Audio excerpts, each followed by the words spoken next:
Wonderful. A little different. And Dom Jellison. Here. And Meg Keegan. Present. Wonderful. And Joanne Lepers. I think she's joining us late. Okay. I'll keep an eye out for that. And that completes our roll call. Thank you. Does anyone have the flag? Dom, do you have it? Yes, no? Yes. Okay, Yep, Don has the flag up. perfect. So we'll do the Pledge of Allegiance. I pledge allegiance to the flag of the United States of America and to the republic for which it stands, one nation, under God, indivisible, with liberty and justice for all. All right. And I believe we're going to table the approval of minutes until next month. Is that true? That is what we put on the Agenda. We're going to Okay. table them. We have more than adequate time to complete those on the next meeting. Fantastic. All right. Well, thank you everybody for joining us. I think we have a lot of guests in addition to the commission members, so thank you. And we're excited to have Jeff Dougan with us here from the Massachusetts Office on Disability. He is the Assistant Director of Community Assistance, I believe. Community Services. It's all right. Okay, Community Services. And so thank you, Jeff. We're always happy to have you here. Yeah, no, I'm excited to be here. So if you're ready to turn it over to me, Lisa. Sure, I am. Thank you. All right. There were a lot of people doing the Pledge of Allegiance, but it was muted. So, but they're all doing it. So thank you. It was, it's just, you were the only one just saying it, but we're all saying it. Sometimes doing it, but thanks. Yeah, no, just so you're aware. So my name is Jeff Dougan. I am the Assistant Director of Community Services at the Massachusetts Office on Disability. I've been with MOD close to, I think we're working on my 25th year now at this point. And before that, I worked at an independent living center, the Metro West Center for Independent Living. So I've kind of, my whole life has kind of been in this world. And when I first started at MOD, I was helping people work with commissions. And today I am now trying to revamp the whole commission connection. So it's kind of the year of the COD revitalizations, which means, we've got some plans for our statewide Commission on Disability meeting this year, where we're going to talk about some of those strategies. We have an upcoming training on next week. I think it's Thursday, or when. I didn't close my calendar. I would know. But we have it was rescheduled till I think the 24th, which is going to be a detailed discussion and a training actually on kind of the commission orientation, as well as resources, as well as what the roles and objectives are for commissions on disabilities. The good news is that will be recorded, which means if you can't attend it in person, it will be recorded online, and we will have it posted within a little bit of time after we've had the meeting, had the training. It's part of our quarterly tea series that we do every so often, every quarter. I think we typically do it. This one is really focused on commissions. So while I'm going to talk about the duties and goals of commissions here, there'll be even more explanation at the upcoming training. So let me start with some of the basic things that I typically will share with commissions and share with commissions who may have questions or looking for resources as they start. This is really good information for people who are either brand new to a commission on disabilities or are joining up, or for commissions who want to kind of revamp their efforts to kind of refocus and come back to it. So first of all, I just want to share with you our website, who we are and what we do. MOD provides information, training, and guidance on disability-related laws, as well as architectural accessibility. And that's kind of my realm, is the architectural accessibility. That's the built environment realm.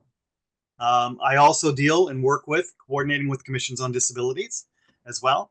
And this year I've made kind of a personal initiative to make sure we connect more commissions together and connect more commissions to local resources that they have in their community. And I feel my light is flashing. So I'm just going to pause for one moment, at least go off camera and see if I can stop that. Just give me 2 seconds. Yeah, that's going to be, but we'll see. So with that, sorry, let me come back to you all. So First thing is what we do, what we provide information for the general public, for state agencies, for municipal entities, for county government. You know, anybody in Massachusetts can give us a call. It's whether or not what we have and what we can provide people, it's whether or not it's within our wheelhouse. So we've really been working on updating our webpage to be more helpful to the general population as they come in. So there's, you know, we offer things through disability rights information, CAP assistance with VR and IL services. We have our supports, our training, and our consultations that we do. We also have support for state and local government, which for state government and local government, if you click into the local government, you will follow and you will see the commissions on disabilities as well as your municipal ADA coordinator contact information documents. So just like the ADA coordinator page that we've been updating, that Julia O'Leary, or GC, has been kind of mentoring new ADA coordinators as they come on. I'm kind of stealing some of that and working that into our commissions on disabilities rather than, you know, I love coming out to meetings and I hope we can continue this. This is not meant to be a one-off. This is meant to be maybe once every 8 or 9 months or once a year where we can come out and visit with you and do something like this, update you on different things or have specific questions to me that then I can kind of work with you on answering. But our webpage has been updated. So if you've not been there, take a look. We've got obviously resources for ADA coordinators. Our municipal ADA improvement grant program. If you're not aware of that, that's where we get money to give back to communities for either developing or constructing a self-evaluation and transition plan, or by removing physical architectural barriers or communication barriers that might be present. So we funded things like ramps, elevator pits, you know, all of these different things that have fundamental access to them. But we've also funded assistive listening devices and other types of technology that help people with other types of disabilities as well, not just physical accessibility, but also communication access, website improvements, and as well as public rights of way analysis, the public rights of way of your streets and sidewalks and things like that. So we have a lot of stuff on our webpage. If you've not been there for a month or two or a year, take a look, because as I move through these pages that are up am I even sharing? Can I just ask you that? All right, so I'm having an exasperated look on my face, hopefully. What I'm going to do is share so everyone can see it. Boy, sorry about that. Let's see, screens, another training menu. I'm going to go with this. All right, share. So sorry about that. Hopefully people can now see the screen. So I'm going to show you what our MOD site was looking at, where we've got some general resources. And here it is. This is our homepage with all the buttons that we have that you can kind of click into.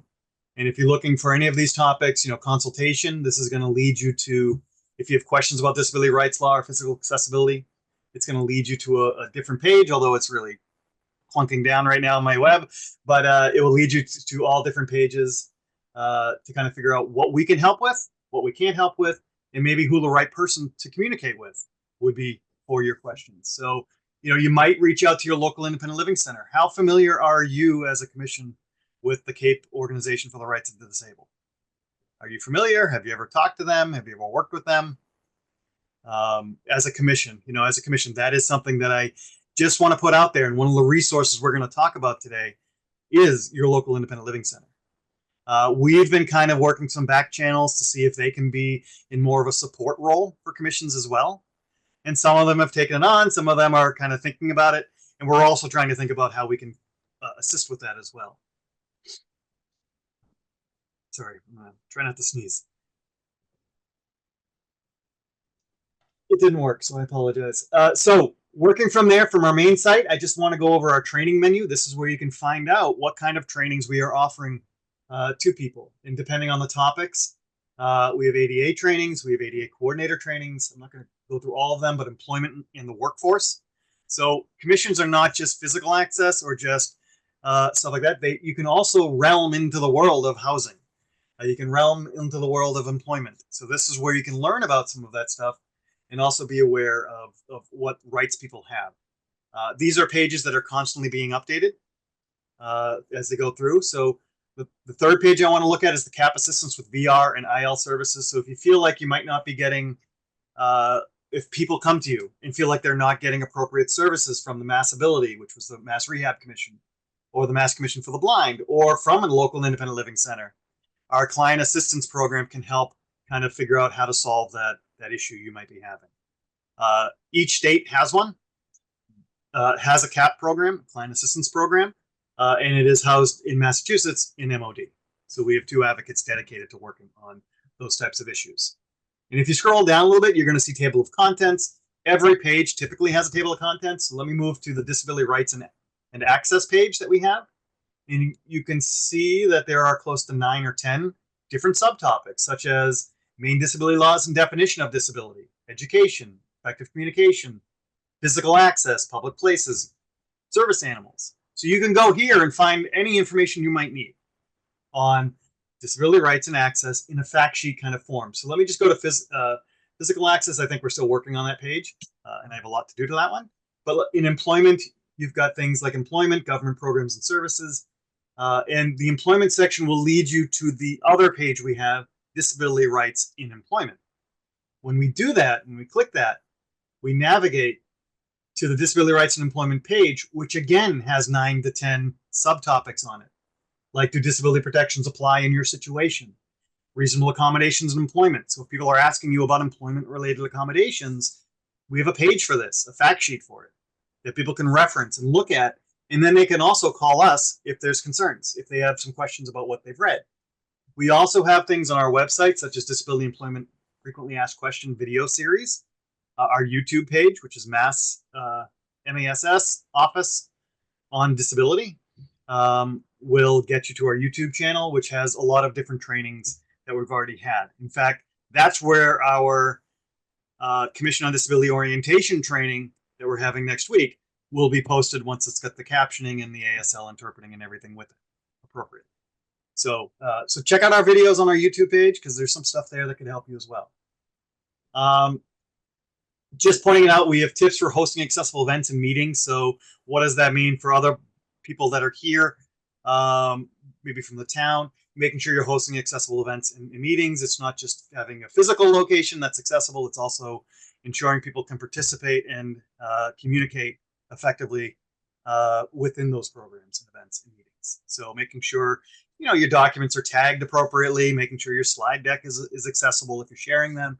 You know, so there's a lot of different things here, and we have a lot of things for consideration. So if you're curious about selecting an accessible event location, accessibility consideration for hybrid events, providing reasonable accommodations, and a section on effective communication. So it's a pretty well put together page. And I believe we also had a recorded training on this that Julia O'Leary, our GC, did in the past. So we're trying to make those connections. Our webpage doesn't allow us to post videos directly, but we can put a link to the videos in those sections.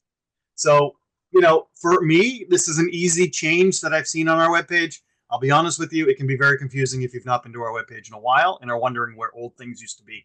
So just keep an eye on it, on what we're doing, but we have some really good resources there to help, such as disability rights and employment, which we just talked about.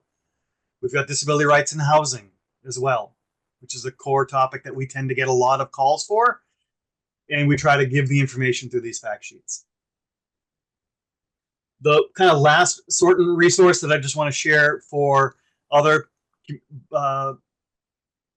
municipal employees that might be here from different departments. We have there's a statewide IT accessibility services contract called ITS 61. So it's really for testing websites, assessing and fixing accessibility problems with website applications and documents. So you can hire, you can outsource or hire consultants through this contract that have been vetted. And you can use them to help update your website for accessibility, maybe make sure large documents are formatted appropriately.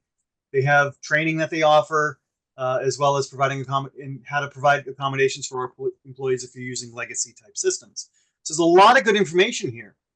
And this contract is also, it is allowed for state entities, but it's also allowed for municipalities to draw from as well.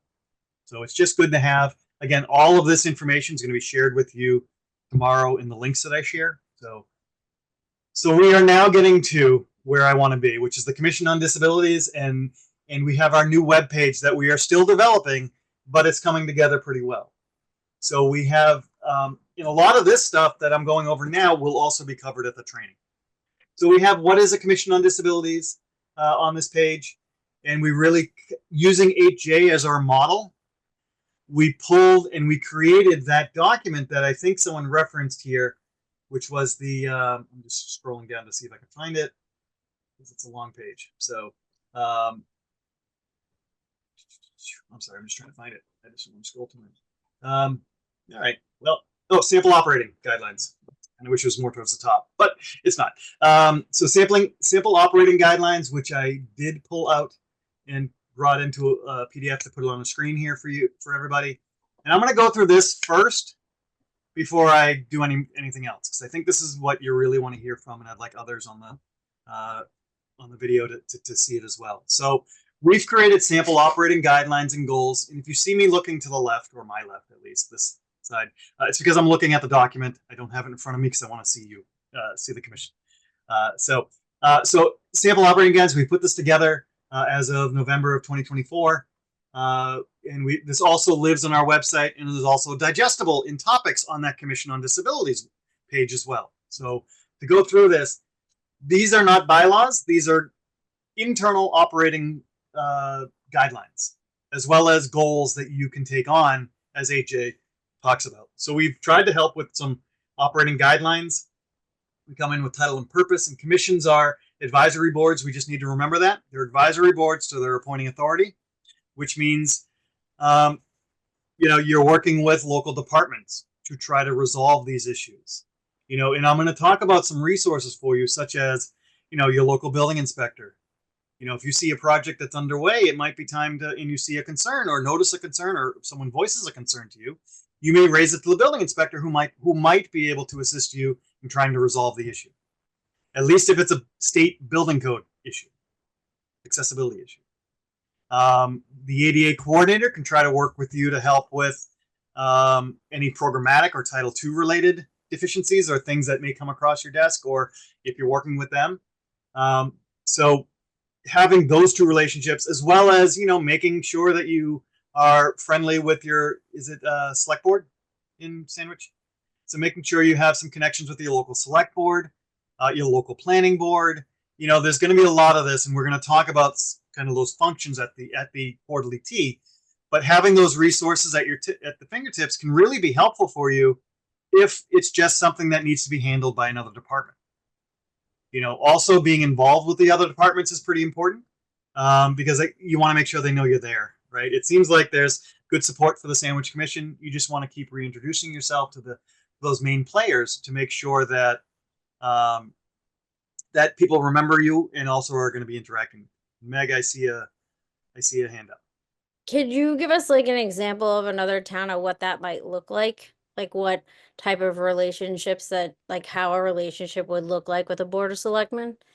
Yeah, it's really creating an alliance, or really a working partnership with them, because that's who you report to. Ultimately, your appointing authority, which could be the town manager or administrator. I'm not sure which one you have, but also the select board, is like the executive body, right? So having the relationships with them is truly important, because they might be able to sponsor, local ordinances that raise the parking fines in your community.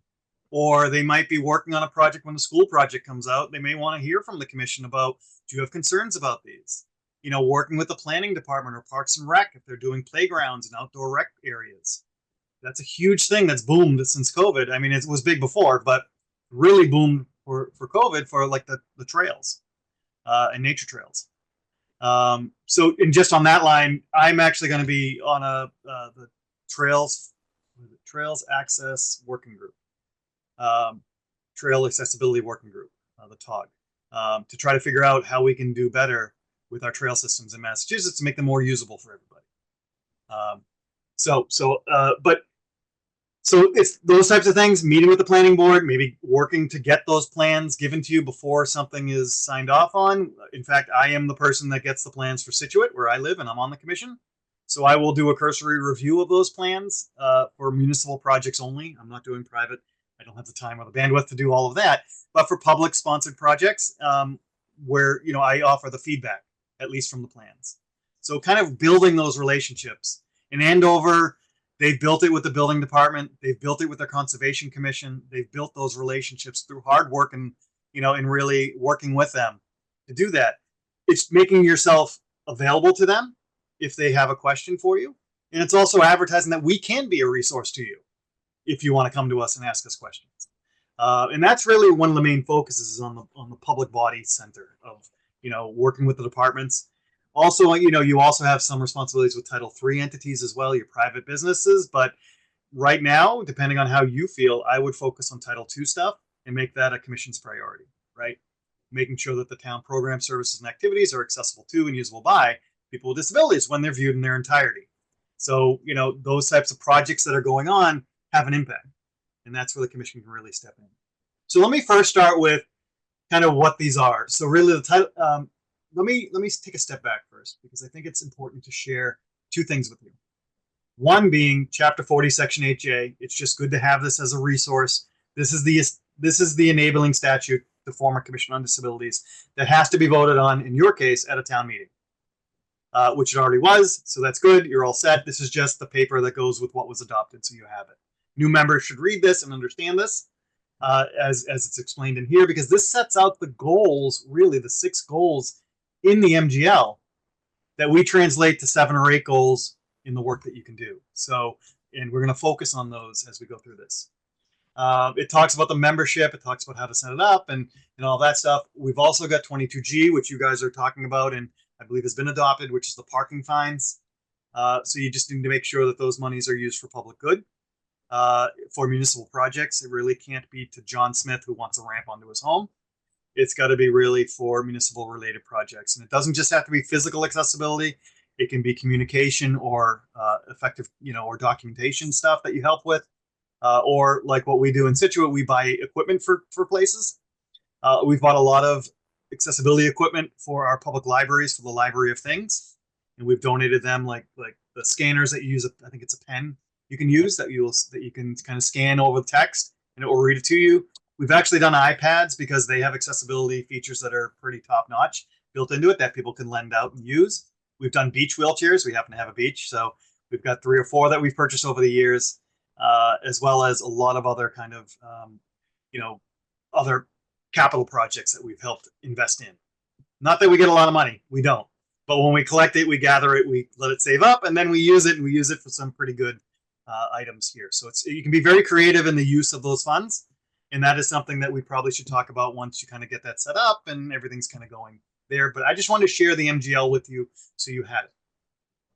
So as we go through this, we're going to look at the guidance. So it's really what 8J really looks at and the needs of your community. We have an article, Title I, Title and Purpose. Yep. So we've got guidance. We have Article 1, which is Title and Purpose, which really just talks about the purpose of a commission. And it's really the name of the commission. Since you are an HA commission, you should keep the word commission in your name. A lot of commissions sometimes will change their names a little bit.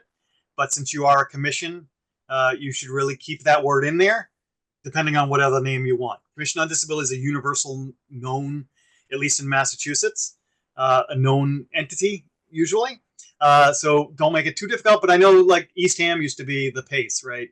A Public Access Committee of Eastham, I think. So people have changed their names in the past, but if you're in HA, just make sure commission shows up in. Again, I'm not going to dive too deeply into that. The duties and goals, we've got all of this document here. I'm just trying to close my bookmarks. So we've got, the guidance here that talks about HA and what examples. We also provide examples of what commissions do. So I'll read just a couple, but I'll start on some of the major ones, such as investigating the obstacles encountered by local individuals with disabilities, encompassing physical and communication barriers. These are things and initiatives that you can do. And there's ways that you can do them as well. So foster public awareness regarding disability issues, collaborate with the departments and agencies of your town to promote maximum involvement of people with disabilities. So, if they're, again, you are all volunteers, at least on the commission members. So, it's what you can handle as a commission. You are not expected to handle every single thing I'm going to talk about because it may be impossible for you. What I would hope at the end of this day that you're going to know that if you have questions or things come to you that you want to seek the answer of, feel free to reach out to me. We have Ralph DeChico, who's my access specialist, who is also still on the commission, I think, in Revere. So he serves on that. He's very knowledgeable about the laws and resources and commissions on disability, so you can also reach out to him as well from my unit. Where was I going with that? I was going with that we can take your questions. We could either be a referral where you refer people directly to us, or you could give it to us. We will then feed you the answer, so then you can provide the answer back to the entity, building that trust and relationship. You can also, the resources, like I said, the independent living centers can be a very valuable resource for you, because some things are going to not be in your wheelhouse as a commission, and you need to refer out. Again, they can come to us and we can direct them. You can look at our website to see what might be most appropriate, or you can send them to the local independent living centers for assistance, especially if it's out of your wheelhouse, or know your departments, know where questions would go. So if someone had a question about a council on aging type of thing, you'd want to connect them up to Susan. Or if there was I don't know everyone's titles, but if they, like that, if someone came to you about a building project that was happening, your first dialogue could be with the building inspector to discuss it, because they can fix the AAB stuff, or they can at least monitor the AAB stuff during the project. Because what's on paper, most of the time, like the plans that you could review, those plans, once they get built, there's changes. And you just need to ensure that those changes keep the accessibility that was originally planned and keep it compliant. So working with the local building inspector just as an extra set of helper hands and things like that, you can do. But I also think referring people to the building department, if appropriate, that too can help. So we've got the guidance of providing guidance. So let's go into another one. There is an annual report that you will produce every year with your stuff. You want to definitely examine and provide recommendations on policies, procedures, services, and activities of departments, just like collaborating with the department agencies on the involvement of individuals with disabilities. So you might think about doing a resident survey, seeing what the needs are of the community, maybe holding public hearings, listening sessions to hear from the community, to hear from departments, or make your, just a one or twice, you can also do public awareness fairs and things like that, where you can use some of your funds to help pay for that, to educate the community about what you do, and about what resources are out there. In fact, Scituate, we've been holding our resource fair every 18 months for the last couple of years, and it's growing every year. And we're trying to collaborate with more commissions on the South Shore. We've got commitments from Hingham, and I think Norwell wants to join next year for us. So working with your partnering agencies as well as partnering commissions, we are also a resource. Just spouting for Scituate for a moment, we're a resource because we have all the entities we reach out to every year. So, and a lot of them are state agencies, a lot of them are local agencies that serve the local area.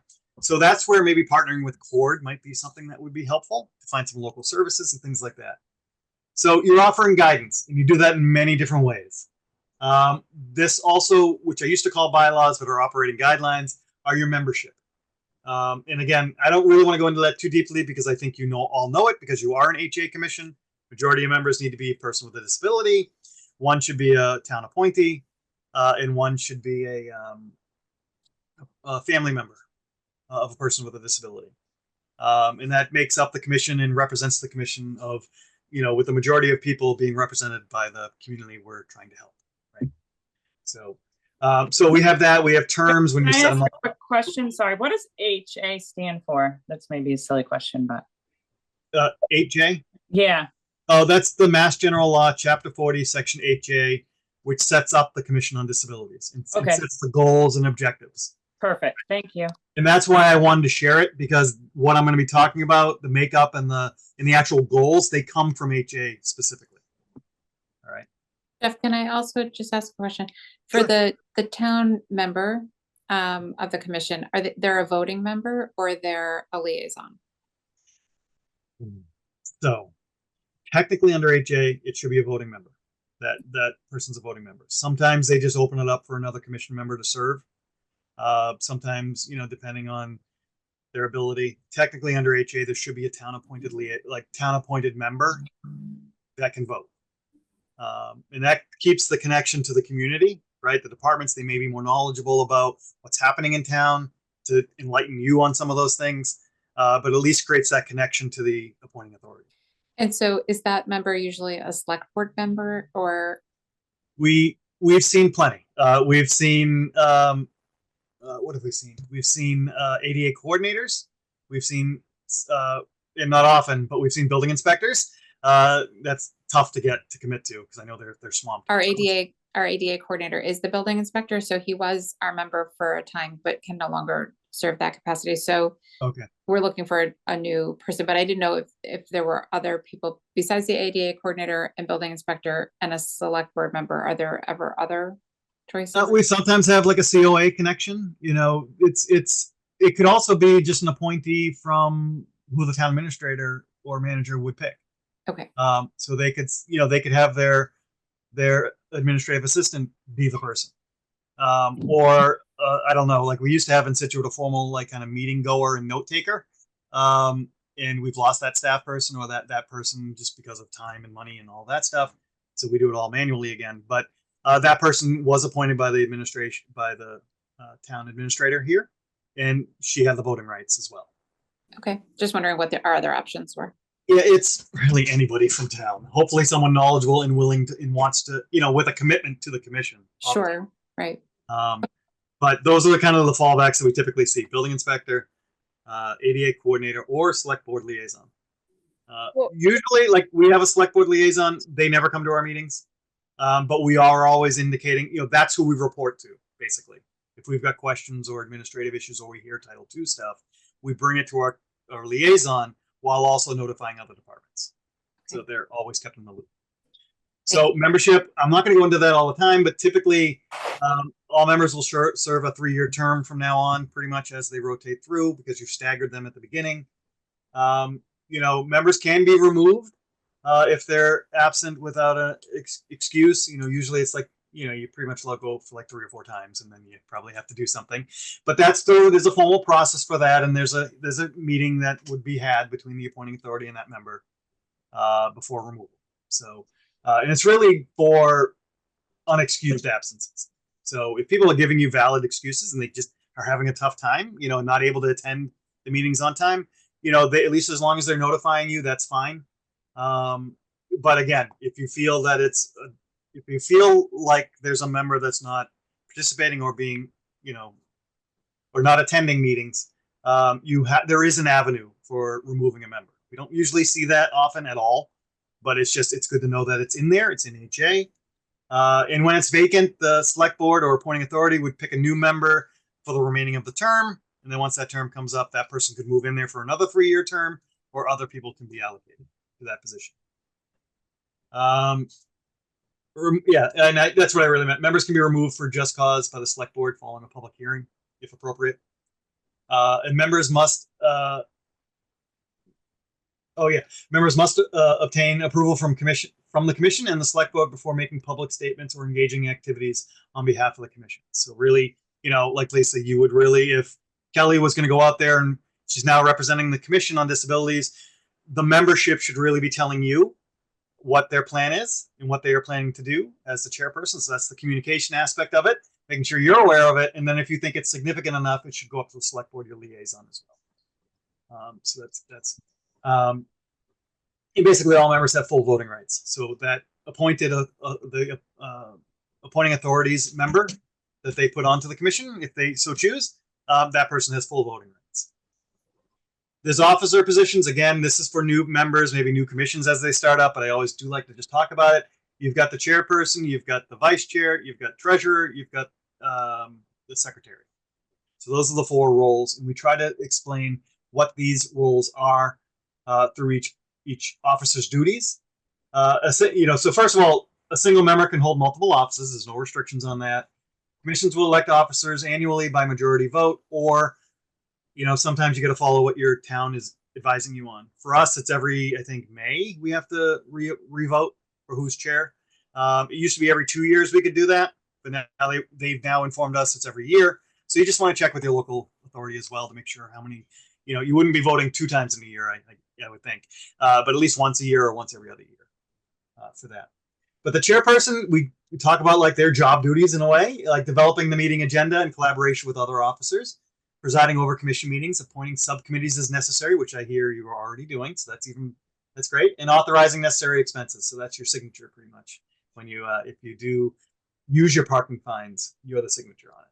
So if that's even needed, because sometimes it's line item transfers. If you're giving money to DPW, it could be as simple as transferring money from your parking fine account to the DPW account. So it's just working with your auditor and your accountant in town as well is a critical piece as well when you get to that. The vice chairperson will assume all chairperson's functions in their absence. So that's what could happen. If let's say Lisa wasn't able to attend, then the vice chair would step up and pretty much run the meeting for Lisa. And potentially if Lisa was to resign or switch out of chairperson position, the vice chair could easily move in for the remainder of that election. Secretary, we have the secretary. They maintain records of meeting attendance, minutes, and correspondence, as well as posting notice. It's going to depend on what's easiest for the members, right? But is there typical fill-in slots where you'd post notice of all meetings at the town clerk's office at least 48 hours in advance? Or like I have access to the town website. I can edit my page, the Commission on Disabilities pages. So I will do the minutes. I will post the minutes. I'll post the agendas and set up the meeting invites or meeting announcements. And I ensure that, because I don't have Adobe Pro at home, for myself, I ensure that there's a Word document that's accessible as well as a PDF that's up there. I just had a quick question on that.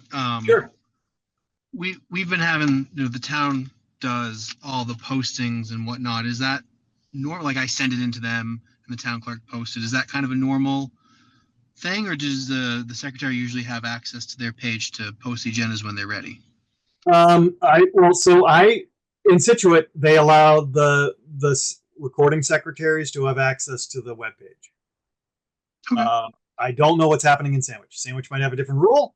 Right now we send it in and then they stamp it and post it online. Yep, and that's really the end of the responsibility for you at this point, unless they ask you to post it online for yourself. Like I assume you send them minutes and the agendas, and they will post them. When Correct. Right. Yeah. So they've not given you permission to that. So just as the secretary will at least do that process, send it to the town clerk, make sure it's posted in time and it's up there. The open meeting law says 48 hours in advance. Sandwich could require 72 hours. I don't know. We're 48 hours, but I was really interested in you post both a PDF and an accessible Word document. Is that correct? Yeah, because I want to make sure people can read the PDF that I can't make accessible because I don't have the Adobe Pro license at home. Okay. I have it at work, but that's work and commission. I got to separate the two, right? So I just post a Word document as well. People like PDFs, but PDFs are inherently inaccessible at times. So, unless you're tweaking them and tagging them and making sure they're accessible, I always put a Word document with the table of contents, and it seems to help. Yeah, we've struggled with that. I've done my best, but I never thought of the Word document before, so that's a very helpful thing. Thank you. Or plain text, you can do that too. I mean, that's even easier as well. But I like Word because you can at least caption or put in the table of contents. Mm-hmm. So it helps. And I know that's really helpful for someone with a screen reader and things like that. So, so that's why I do it. They're not making me do it. It's just I do it because I know better, because I know what I need to do. We've tried to educate the town on that, but that's they do it for most part. But there are times where we catch things that might not be posted correctly. But I do it because I want to make sure people can have access to it. And make sure we're covered under the Title II obligations for effective communication and their website access, which is, I think I have a document I want to share with you about that, the web accessibility for state and local governments.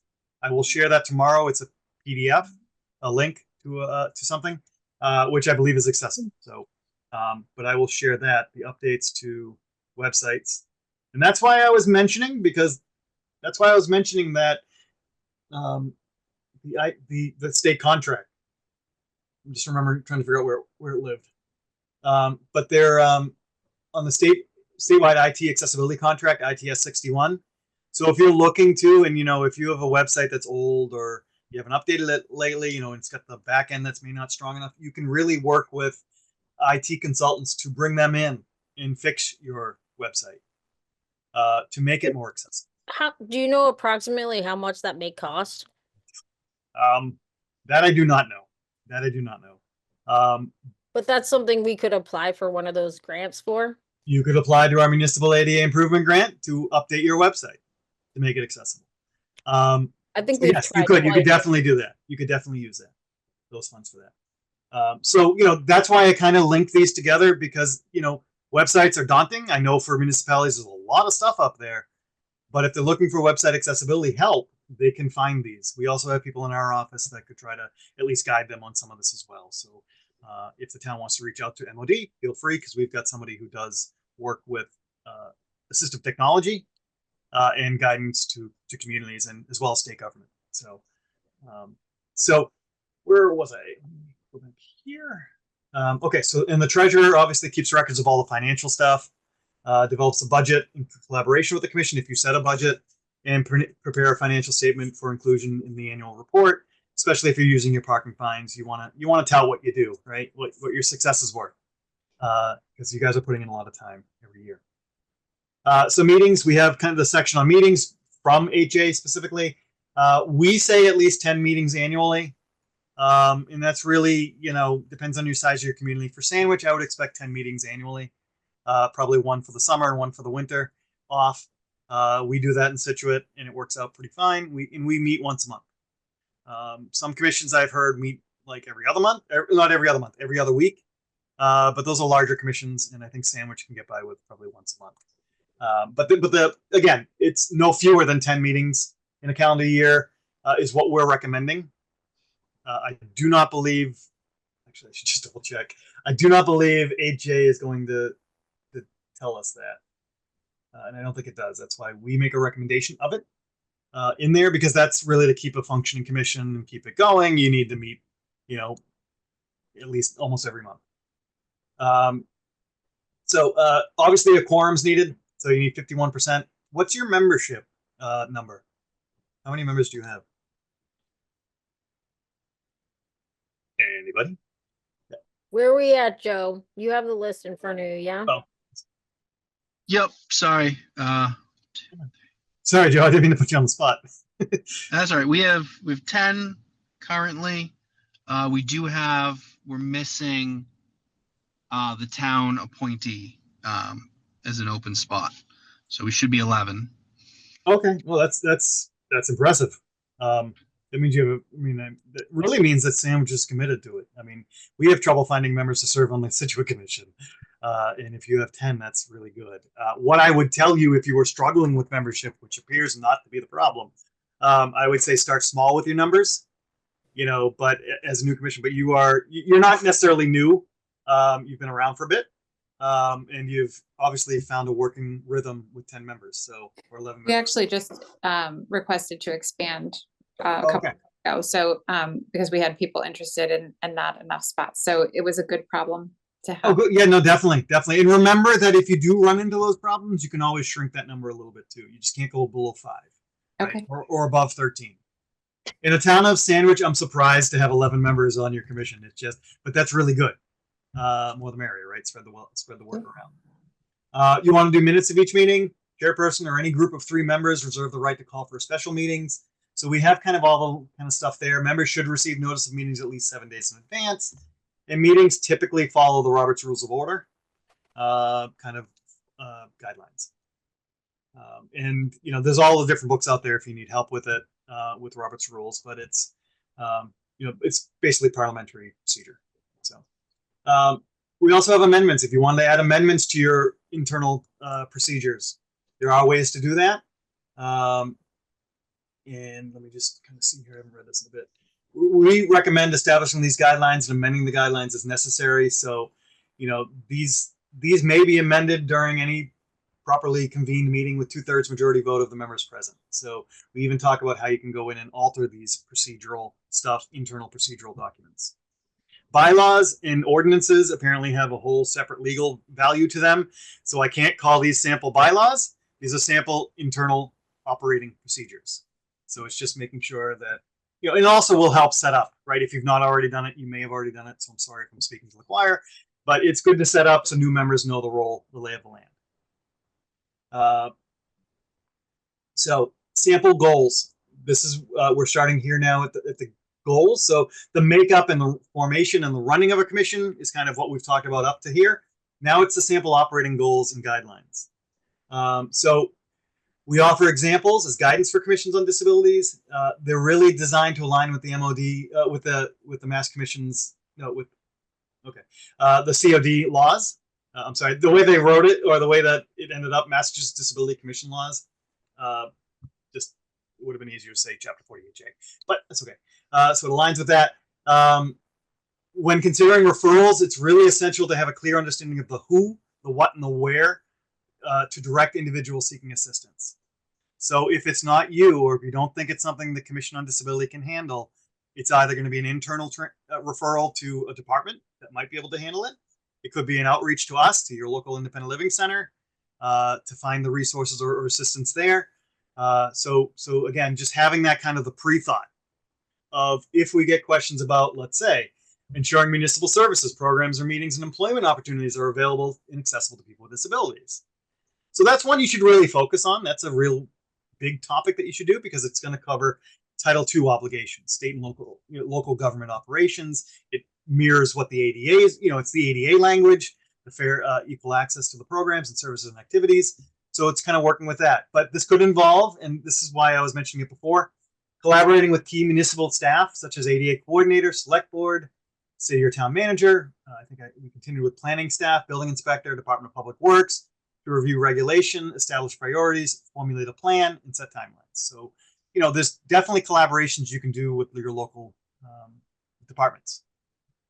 But if you get questions for that, you could, if it's something that you feel is appropriate, can go right to the ADA coordinator if it's a Title II related issue, because that's really their wheelhouse. The ADA coordinator should be assisting with that, with guidance and help, not legally mandated, but assistance from the commission, right? It would be great to be a partnership rather than just dumping it on their plate. You can work with them to kind of resolve the issue as well. Supporting or leading efforts to evaluate municipal buildings, facilities, and sidewalks for accessibility. These are just a couple of the examples listed here. Examining grievance procedures and the dissemination of rights information as they relate to people with disabilities. So that could be one of your goals. And really, staying informed about new programs, services, or construction projects that are happening in town, and engaging with the relevant parties to ensure that they accommodate the needs of people with disabilities in those projects. I have 9 goals here. I'm going to go through them relatively quickly because I want to not keep you here till 9 o'clock at night. And plus, we're going to be talking about this more when we do the trainings, but it's deep dive here in the sample operating procedures of, we have examples of how that might work, which would be ensuring public meetings are held in accessible locations. We have advising municipalities to ensure town reports, documents, and newsletters are readily available in alternate formats, such as digital, braille, and large print, upon request for individuals who are blind or have low vision. As well as educating emergency services, such as police and fire departments, about telecommunication devices for individuals who are deaf and hard of hearing, such as the use of TTYs or who they're reaching out to. The one thing, the 911 disability indicator form is a pretty critical one. That new form now captures cell phones. So you can enter your cell phone rather than just having to enter your landline now. You can use your cell phone for them to reach out to you. You have those reverse 911 alerts that you sometimes get. If you update that, your local first responders are going to know that, okay, for me in Situate, if I call 911 from my cell phone or my landline, they're going to know that I have a mobility related disability, because that's what I've indicated there. It's not, it doesn't mean I can't evacuate as easily, but it's giving them the heads up that if I show up to the house and this person's on the second floor, there might be a mobility concern for them and may not be able to get out of the home on their own, which, I'm not too worried about that. But it's very helpful that as dispatch is sending out that police, fire, or ambulance, or all three, that they know they're showing up to someone who might not be able to hear the knock at the door. So make sure you push the doorbell, because it will have those strashing floats, or announce yourself. Don't just break the door down because of, because people aren't answering the door for it. But again, that's a whole different world in the emergency world, but that's something that should be, but educating people about that is important. Publicizing announcement of municipal activities across various media platforms, online, radio, local cable, and print, which you guys put up your meetings right up onto the the local cable TV. The second goal that we have is kind of your Title III look-ats, ensuring businesses, agencies, and organizations are accessible to people with disabilities. And commissions play this role by they can conduct site or accessibility surveys. And if you've ever done one, it's pretty complicated. But we have some tools I'm going to share with you after I get through this part that will help you with that. In fact, why don't I do that now? Because I think it's a good resource for you. Is your ADA checklist for existing facilities. So if you ever, as a commission, get asked, hey, can you look at the toilet room in town hall to see if it's ADA compliant? Well, we've given you a checklist. This is produced by the New England ADA Center and the Institute for Human-Centered Design. And basically, they have a yes or no checklist questionnaire that when you look at a bathroom, because that is one of their things, they have priority 1, approach and entrance. Priority 2 is goods and services. Priority 3 is toilet rooms. So they have word fillable, they have PDF ones, but if I pull that up, and again, I'm kind of mid PDF of this, but on one side, it shows the section, the question, right? For example, I'll read this one. I'm just trying to find a good one. That's easy. Okay. So on, inside the stall doors, inside the accessible stall doors, and I know it's really small, so let me zoom in a little bit, see if it can help. I'm going to read 3.20, that question. If there's a code hook on the door, it is no less than 15 inches and no greater than 48 inches above the floor. That's the question. You would measure it, and it shows you a little diagram from the ADA design standards themselves. And there's a yes or no box. You just check that yes or no. You could take a measurement and write down your measurement. There's a spot for a photo if you want to take a picture of it. A picture, I'll be honest, for people who can visually see that stuff, a picture really will show the violation or show the concern to people that might need to make the adjustments on it. And then it also offers kind of, I don't want to say simple fixes, but they offer kind of fixes. Like for this one would be adjust hook or place with or provide an additional accessible hook. And it also tells you that if it was installed before March 15, 2010, it may allow you a 54-inch approach reach range because the new ADA design standards lowered the reach ranges for your side approach. It used to be 54 inches. Now it's down to 48, just like your forward approach is 48. So all your controls and mechanisms installed or replaced after March 15, 2010 would have to be at the 48-inch height. Anything prior to that following the old ADAG standards could be at 54. So, but it's yes or no questions. And I think for this, it's 22 pages of questions for a bathroom. A lot of questions, but it's, but there are a lot of things to look at in the bathroom. And this walks you step by step through each item that you need to look at. It's very helpful, not only for toilet rooms, but there are many other sections as outdoor recreation facilities as well. There's amusement rides, fishing facilities, golf facilities, play areas, playgrounds. Those are super important as well. So there's all of these different types of coverages that have forms that you could use to survey. Again, we can help you as well. MOD can help you. I would also think your local IL center might be able to help you with site visits if you're looking for that. But remember, MOD does site visits as well.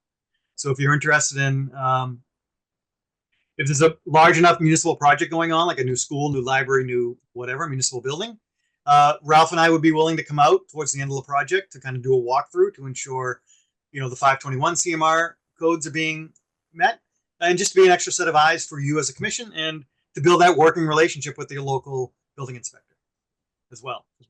We're here to help. We're not, you want to catch people before everyone leaves the project, right?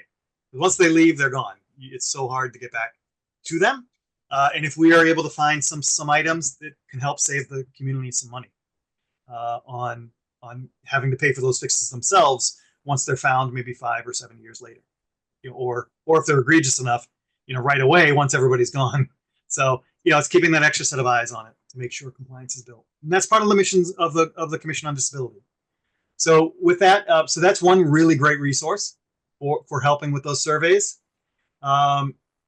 We've got encouraging mobility. So as a third priority for commission, or not third priorities, there's no range of priorities, but the third goal that could be adopted is encouraging this. And it's really to promote accessibility and mobility for individuals with disabilities in public spaces. It involves ensuring that parking lots, on-street parking, and transportation services are accessible and compliant with the MAAB rules. That's our state codes that pertain to people with disabilities, as well as the ADA design standards and ADA regulations themselves, the Act themselves, the civil rights codes. So, for example, this goal in action could include let's say surveying public parking lots for accessible spaces. So collaborate with property owners and building inspector to assess all parking lots open to the public for accessible parking spaces. That's just to make sure that businesses and municipal properties have accessible parking. There's so few of them that have to be provided in a parking lot. Just think 25 spaces before you get the 15 to 25, right? You only get one. Then from 25 to, or 26 to 50, 25 to 50, you're going to get two. But again, this is such a low percentage, think about it, of how many accessible parking spots there are. And, when you look at, and I don't have numbers, but I can imagine it's a lot, the amount of people who have plates and placards in Massachusetts and from other states also have access to those parking spots, which means it can be a battle at times where you don't maybe have enough. So working on initiatives like that, you could work on trying to increase that, or trying to ensure that at least the places, maybe municipal properties to start, have the appropriate parking signs and have the appropriate widths and spaces for people to park. That at least shows that the town's being a model town of our properties are, and then you could eventually work trying with local businesses and stuff to promote accessibility with them. I'll move on. There's many other duties, such as, examples we give is like reviewing on-street accessible parking and curb cuts, so your public rights of way kind of analysis. Proposing an ordinance or bylaw for ticketing in privately owned, publicly used parking lots. So, I don't know if Sandwich allows the police to go onto private property to patrol, or if they need to be called on the private property. So that makes a difference, because if there's somebody parked illegally in the parking space in the supermarket's parking lot, if they don't have the right to go onto the property to monitor, then that ticket may not be written there. So the idea is really working with the town to make sure that police can actually go onto private property to ticket or tow based on the parking lots. And some towns do it. I know our town has it. They can go onto private property, but not every town does. It's something that has to be locally enacted. Just briefly, how does that get enacted? It'll be through typically, I think, well, it's a ordinance or bylaw. So it may have to be a town meeting thing, or I would work with again, I should know more about the governance of local bodies, but I don't. I do know that first stop for me would be with the select board to say, we're looking we want to propose this. They might even support it and even put it on the warrant if it needs to go to town meeting. So, Our board, one of our members from the select board is here, so. Okay, yeah, so you can work with them, or check with the town clerk to see if that ordinance had been, or check with the police, see what they say. Check with the chief, see what they say, because that does allow them to go into private property. And what in Situate, just kind of a little short story. In Situate, we will typically hire police details during the busiest times of our year, like July 4th weekend, the summer months. We'll hire police detail to go and do nothing but monitor accessible parking throughout our town, because it's in demand. It's a short supply. We want to make sure it's available for people who actually need it. So you can work with that. That's another collaboration you can do as well, especially now that you are collecting the parking fines. It would make sense to have that dialogue, and which it seems like I think you're having. I think that's what the subcommittee would. You had mentioned the subcommittee was meeting with that. So as long as that's going well, that's really good, because you can build that relationship, and it builds trust and collaboration with the police.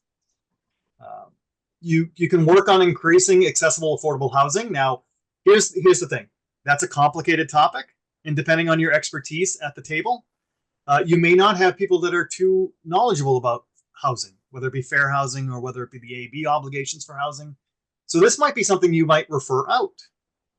If someone calls you about a housing issue, you could reach out to the local independent living center. You can reach out to MOD, and we'll make sure we're getting them to the right people, or we can tell you who, based on the question that was raised, who you should refer them to directly. So remember my email, and I will make sure, Ralph DeChico, you will have those as well. I'll CC him tomorrow on the materials, so I will make sure that you have his contact info as well. The fifth one is provide information referrals on a broad range of disability issues. So this is really trying to promote yourself, maybe coming up with a brochure, coming up with a web page. You have a web page, right? Or do you have a web page in Sandwich? Okay, I'm seeing Dom nod, so I'm going to go with. Kind of. kind There of. might be a web page, or at least a A landing little page. for you. landing, maybe a little landing page that needs to be updated. And maybe you want to work with your IT, right, to kind of see about how we can update that. And you know, a lot of commissions, maybe even, you know, working with their appointing authority, obviously, can put stuff and add stuff up or down to there. We frequently, since I have access to the Citrix one, I can put up stuff and take stuff down as they get old or fail out.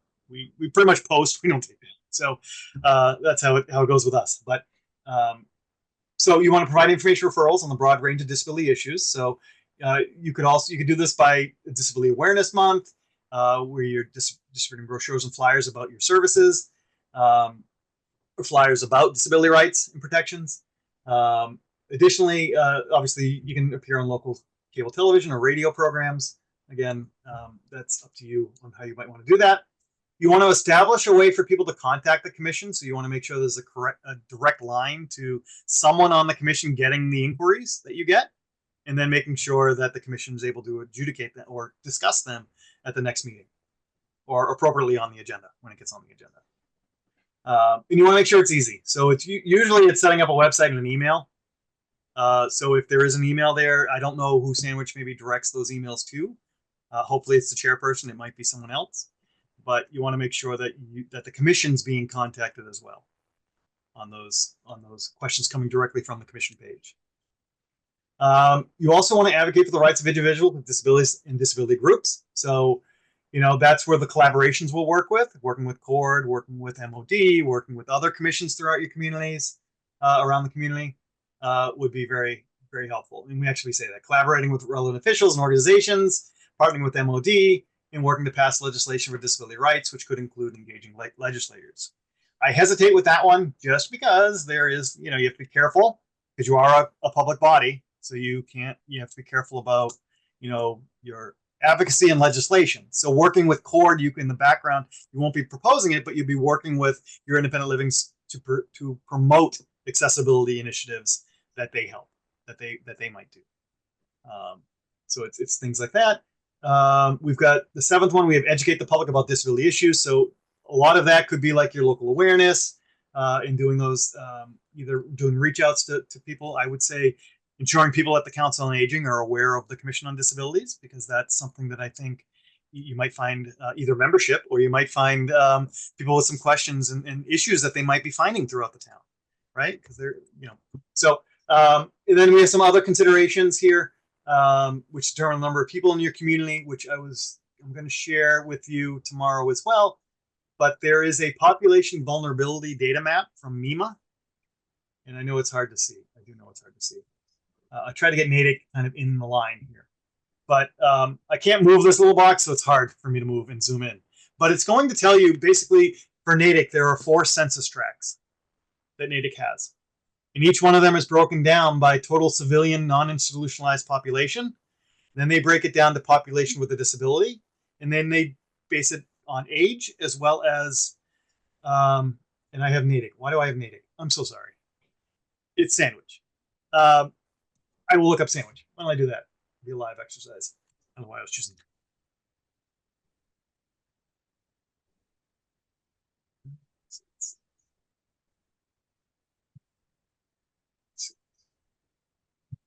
All right, well, Sandwich. Let's just see if I can click a track. Okay, so I'm having trouble here, so I should have gone back with Natick, but we'll go with that. But there are basically based on the census tract, and I'm just picking a random one now. You know, this particular region of Newton has 3,826 non-institutionalized residents. Population with disability is 138, so that's about a 3.6%. Then they break it down by age. They will also break it down by, and as we scroll down this, we can see prevalence. So with hearing, vision, mobility, you know, just the basic categories, but it breaks it down into these numbers that, you know, even with self-care difficulty. It's based off the American Community Survey, which is a very narrow survey that they do for disability metrics. So while there's technically under their statute, under their kind of collection, it's only a 3.6% population in wherever this is. I want to say this part of Newton has. It could be higher because the ACS is such a restricted definition of disability. You know, if you look at the World Health Organization or even other more open definitions that make it a little bit more inclusive, you'll find that that number is going to go up a little bit. But at a base number, you at least know hard data that you've got, you know, in this region of the town, there's 3.6% people with disabilities. And of that, 7.9% are between the age of 65 and 74. And then you could go that same age group again with hearing difficulty of population 65 older. There's 31 individuals that they have identified as part of that breakdown of the numbers. So it's just a great resource to have. I didn't know it exists. I do not know the accessibility of it. It's not our program. It's NEMA's. I'm hoping it's has accessibility built into it. But we're trying to look into that as well. But it's just a great tool because it does the entire Commonwealth, and you can just look up your town, and you can find what your population distribution is based on the 2020 census. So that's pretty current. So where was I with that? I was with this going on basically trying to figure out how many people in your community, because that should help tailor your work a little bit. Also, you want to be familiar with the conduct needs surveys or hold a public hearing.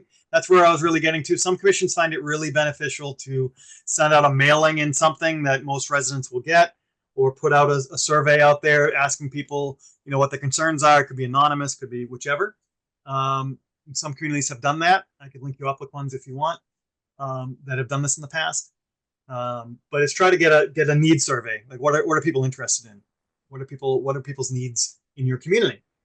You can also do other organizations similar concerns. So working with the Veterans Office, Council on Aging, Special Education Parent Advisory Council, and other departments. You can collaborate on common issues and pool resources and knowledge to better serve your community. So a local council on aging might have valuable insights on the needs of older adults with disabilities. You know, that's having that connection. Establishing an advisory committee or similar group, and this would be really almost like a Friends of a Commission group. Again, we'll talk about that later when we do the other trainings, but there are like Friends of a Commission will be a nonprofit organization that will be linked to you, linked to the Commission on Disabilities, where they could really promote some of your ideas and push a little bit of your efforts, right, to help you with that. They can do fundraising, but they can't give it to you. They can do fundraising to do and promote accessibility stuff in Sandwich through maybe some of your missions and goals, but they cannot just give that money, donate the raise money to you. It's through the 501c. Can that be regional and not like, can it be Cape Cod, Friends of Cape Cod Accessibility or something like that? Or does it have to be per I haven't seen that. I haven't seen it, but it doesn't mean it can't be. I would check with your general counsel or town council to see about that. But usually, typically, the Friends of the Commission are local to the community they serve. So we had a Situate Friends of the Commission. They've since kind of disbanded and gone defunct. But when we did have them, they were promoting our initiatives and also creating awareness throughout the community as well. And they would do fundraisers to do more public awareness events on their behalf. So I haven't heard of a regional one yet. Doesn't mean it can't. I'd have to look into the legality of that, because commissions right now cannot be a regionalized entity. So like Sandwich and what's the other town near you? Bourne. Sandwich and Bourne can't be a regionalized commission on disability. They still have to be individual to the town. So Friends of the Commission probably would be beneficial because they can focus on your stuff instead of, and it can also be a grooming ground for people to come in and fill vacant seats as they become vacant on the commission. So it's a good way to do that. Okay, so in a nutshell, that's the sample goals and the makeup of commissions. I promise you the training will be a little bit more in depth and a little bit more focused on commission roles, goals, and how we want to sell that to everybody and try to make that improvement. So I've shown you the ADA checklist. So if they say, hey, is this bathroom compliant with the ADA? You've got a tool you can use now to at least for the ADA responsibilities. It may not tell you the state codes, but it won't tell you the state codes, but it will tell you at least the ADA dimensions. So on a civil rights end, you can say, yes, this meets the basic civil rights obligations under the ADA. So that's a really helpful tool. The other tool I wanted to share with you was the Title II Action Guide for state and local governments. So if you're wondering when I say Title II administrative requirements and what that means, here's the guidebook that can really walk you through it. It's really easy to read and understand. So if you're looking for job duties of an appointed ADA coordinator, click on this link and guess what? What never existed before, now it's the role, sample qualifications, and examples of involvement is here. It's a really good resource for a commission to have, especially when people are asking about, hey, in fact, let me go back one page to their landing page. If you just wanted to learn about the 5 administrative requirements under the ADA, you have this section here. That's your ADA coordinator that you need to appoint. So it's the notice of non-discrimination, a grievance procedure, posting of non-discrimination. Wait, let me just start over. I'm sorry. ADA coordinator, posting of non-discrimination, your grievance procedure, as well as the development of a self-evaluation and a transition plan. Those are the 5 administrative requirements Sandwich would have to follow. So this just kind of tells you required for all public entities when you have 50 or when you have, sorry, it depends on the number of employees you have in your community. Sandwich definitely has over 50 employees in their community through through contractors, through summer help, and through paid town employees. So there's certain things that they would need to do, and then towns with over 50 have to do additional things. So we can help fund. I don't know when the self-evaluation and transition plan may have last been updated for Sandwich. I just didn't have time to check before tonight's meeting. 2018, Dom? I'm sorry? Did we do the evaluation Yes, we did. the center evaluation. design? I think it was 18 or 19. Oh, okay. Oh, good. So it's not too old. Hopefully it's being, looked at and worked on throughout the community. But I would, if you feel like it's collecting dust, or if the town feels like maybe it needs to be updated again because it's been 7 years or 8 years, I would recommend a planning grant to be applied for. And this time have them include an accessibility audit of your public rights of way, your open space obligations, as well as your website accessibility. Contractors and vendors out there can do this all for you. And, if we can fund it, we will fund it. It's through a competitive grant program, but, we tend to look heavily on planning grants because you can't do a project grant without a good planning grant, a good self-evaluation and transition plan.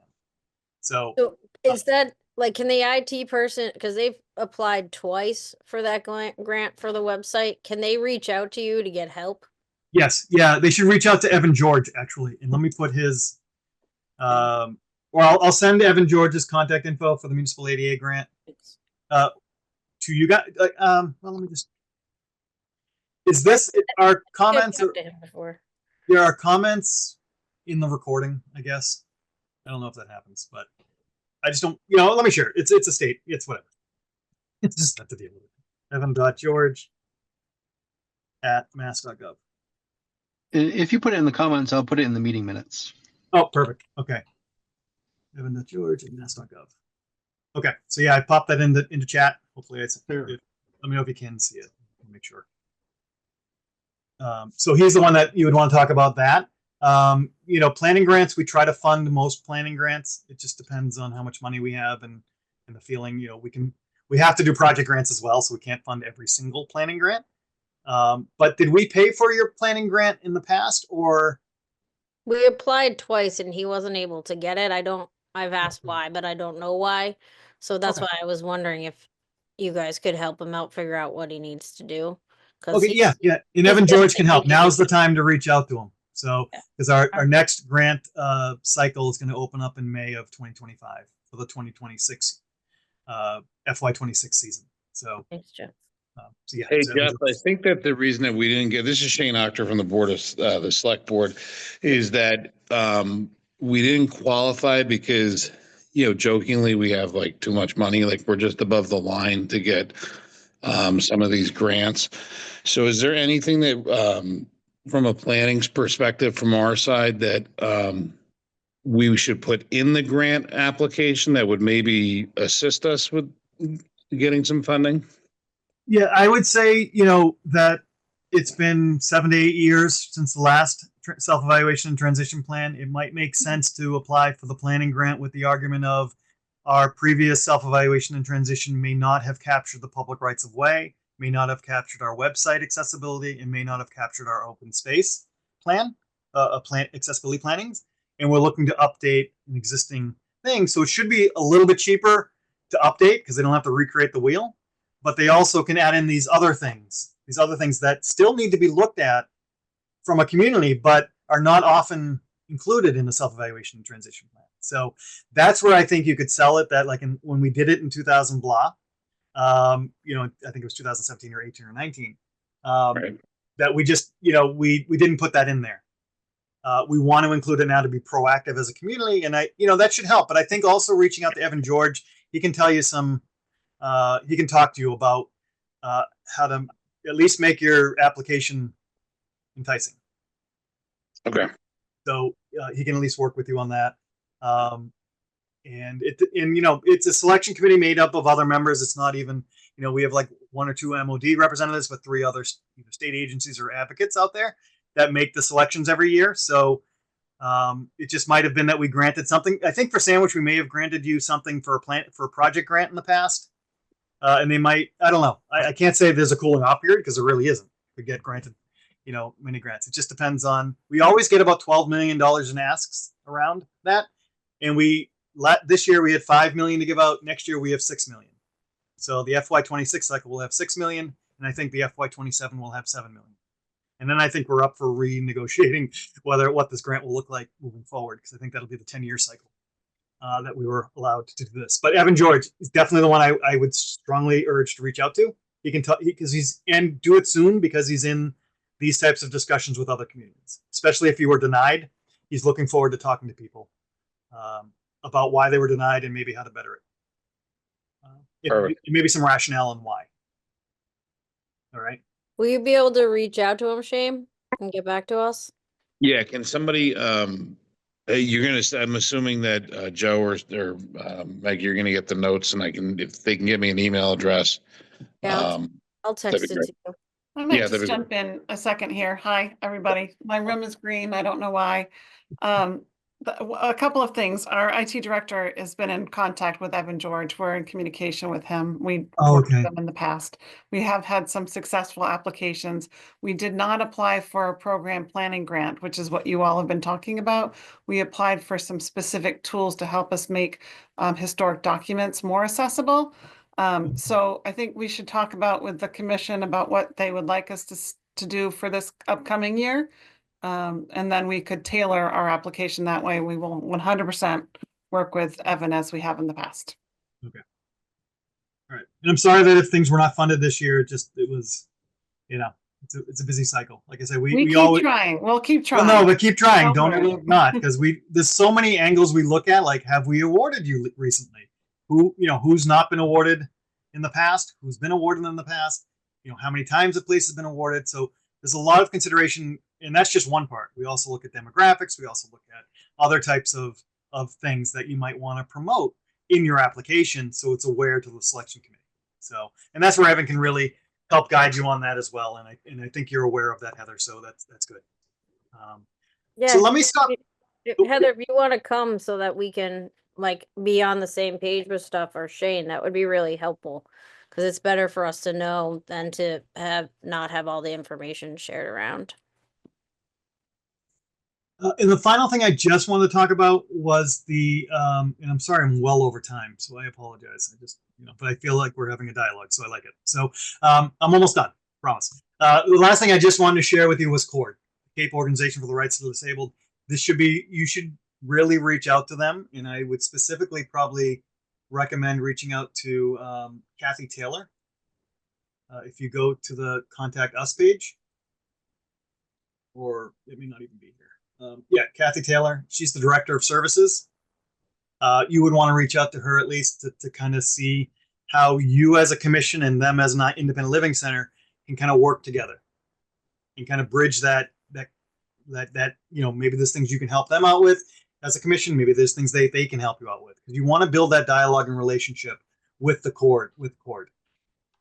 And you can even reach out to the CORD info That could be the easiest one. And it just goes to their mailbox, or you could email her directly. She may give you to somebody else, but I know Kathy personally, and I know Corrine as executive director, but I think Kathy would be the one you want to reach out to. And that's what we're going to really be promoting throughout the year is collaborations with IL centers. They are your, they are very good resources in the community, and they serve you. So they serve Sandwich. So, and again, I'll be sharing that tomorrow with you as well, your IL center. So let me stop sharing my screen. I'm going to come back and face everybody, which I still am facing everybody.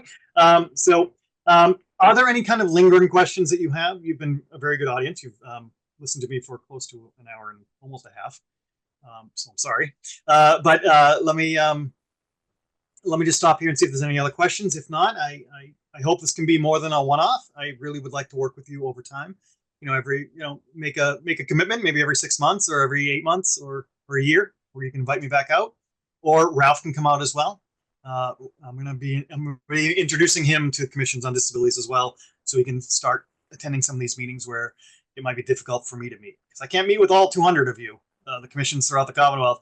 So I need to split the work around a little bit. So, but I want to definitely keep in touch, and I want to work with you, because I think we helped when you guys were starting up. I think I came out and talked with people, tried to get it rolled in. It took a year or two to get set up, and then it really blossomed, and you guys seem to be functioning very well. So I want to make sure we foster that, and I want to make sure we continue that support that we can for you. So with that, I'll stop talking.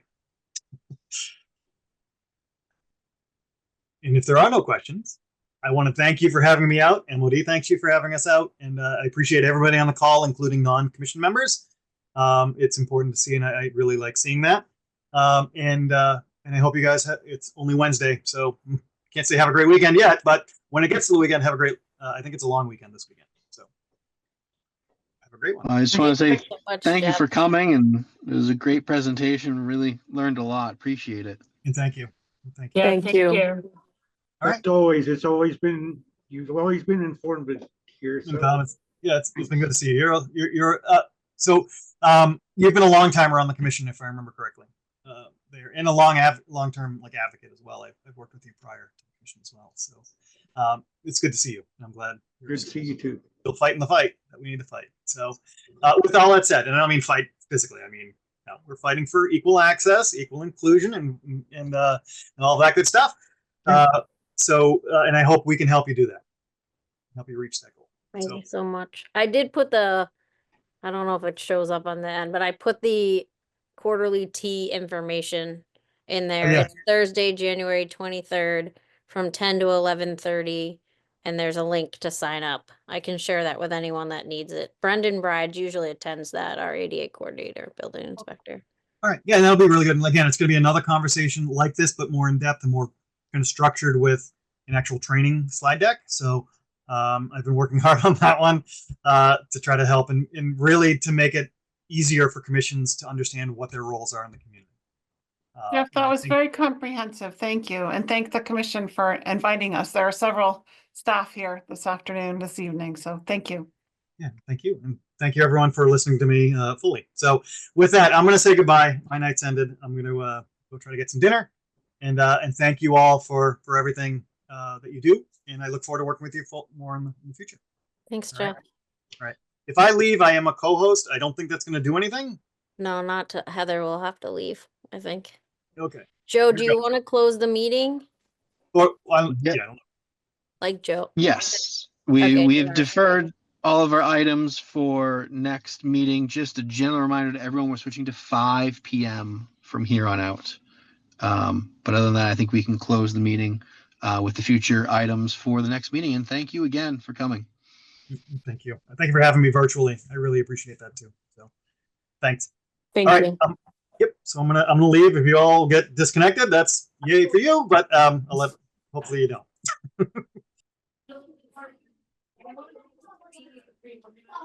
Do we need to vote to close, Joe?